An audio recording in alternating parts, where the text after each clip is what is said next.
오늘은 사무엘상 31장, 드디어 사무엘상 마지막에 왔습니다. 31장 왔습니다. 사무엘상 31장의 주제는 사울과 아들들의 죽음, 사울과 아들들이 다 죽습니다. 자, 사울과 아들들의 죽음.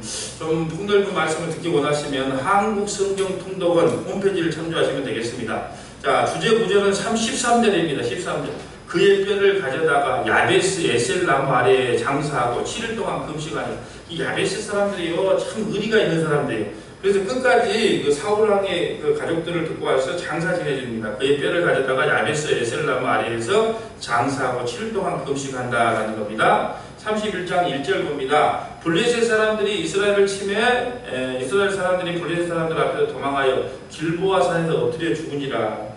블레셋 사람들이 사울과 그의 아들들을 추격하여 사울의 아들 요나단, 아비나답, 말기수를 죽였으니, 그러니까 몇 명이 죽은 거? 사부자가 다 죽은 거죠. 예? 아버지와 세 아들 요나단, 아비나답, 말기수. 비참하죠. 응? 한 달에 다 죽습니다. 블레셋에 의해서. 3절.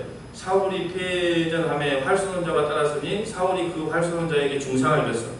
예, 중상을 그가 무기 든 자에게 이르되 네 칼을 빼어 그들로 나를 찌르라. 할례받지 않은 자들이 와서 블레셋이 죽기 싫단 말입니다. 모욕할까 두려우니라 하나 무기 든 자가 심히 두려워하여 감히 행하지 아니하니라. 이래 사울이 자기 칼을 뽑아 그 위에 엎드려 자살했단 말입니다. 예, 블레셋 사람에게 수치당하지 않겠다고 자살했어요. 비참하게 끝나지요.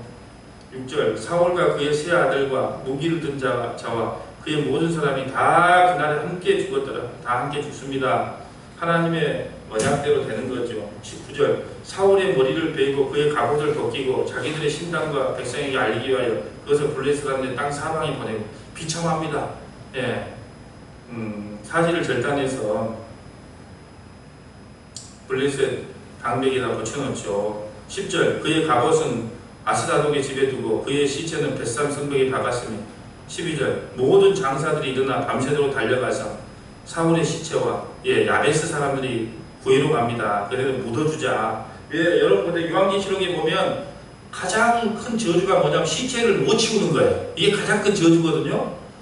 그런데 야베스 사람들이 의리를 생각하고 옛날에 그 사울에게 입었던 은혜가 있어요. 자기를 구해줬던 은혜가. 그렇기 때문에 모든 장사들이 일어나 밤새도록 달려가서 사울의 시체와 그의 아들들의 시체를 벳산 성벽에 내려가서 야베스에 돌아가서 거기서 불사르고 그의 뼈를 가져다가 뼈를 불사른답니다. 여러분 불사른다고 해서 성경의 화장이 성경적이다 이렇게 말할 수 없어요. 여기는 시체가 지금 막 뿔뿔이 흩어지고 제대로 보존이 될 수가 없기 때문에 화장을 한 겁니다. 성경에서 말하기는 장례식은 원래 매장입니다. 상식적으로 우리가 알아야 될 거 아니에요. 여기서 성경이라고 얘들도 화장했더라. 성경이 나왔으니까 화장했더라. 아니요. 지금 배경을 알아야 되네요. 어떻게요? 시체가 뿔뿔이 흩어지고 그러니까 잘 수습이 안 되기 때문에 지금 화장을 한 거예요. 성경에서는 매장을 추구합니다. 13절. 그의 뼈를 가져다가 야베스 에셀 나무 아래에서 장사하고 7일 동안 금식하였더라. 사무엘상 31장을 통하여 주님이 우리에게 주신 메시지 4가지만 봅니다. 정리를 하겠습니다. 4가지. 첫째, 사울의 죽음은 그의 범죄들에 대한 하나님의 공의로 보응이었다. 하나님의 공의로운 보응이었다. 사울의 죽음은 그의 범죄들에 대한 하나님의 공의로운 보응이었다라는 거예요. 공의로운 보응.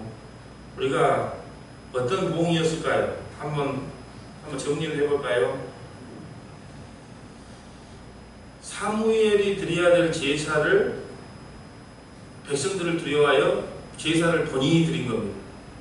두 번째는 아멜렉을 다 진멸하라고 그랬어요. 아멜렉에 들어가서 어린아이부터 뭐 양소 다 진멸하라고 했는데 좋은 거 남기다는 불순종의 죄입니다.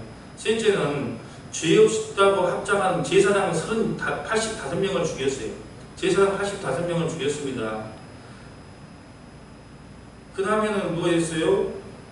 신접한 여인을 만나서 사무엘을 불러냈죠. 신접한 여인. 우상을 숭배했단 말이에요. 신접한 여인. 여러 가지 이런 죄가 복합돼서 하나님의 공의로 보호받은 거다. 둘째, 오늘 큰 둘째 봅니다.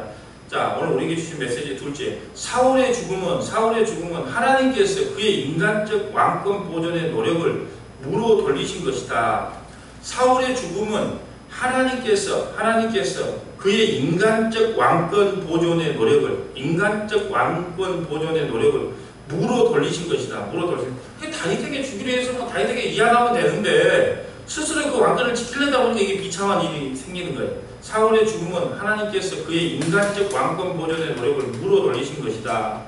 시편 127편 1절과 2절에 보면 시편 127편 1절과 2절 여호와께서 집을 세우지 아니하시면 세우는 자의 수고가 헛되며 여호와께서 성을 지키지 아니하면 파수꾼의 경성함이 헛사로다. 너희가 일찍 일어나고 늦게 누우며 수고의 떡을 먹음이 헛되도다. 그러므로 여호와께서 그의 사랑하신 자에게 잠을 주시는 것이다.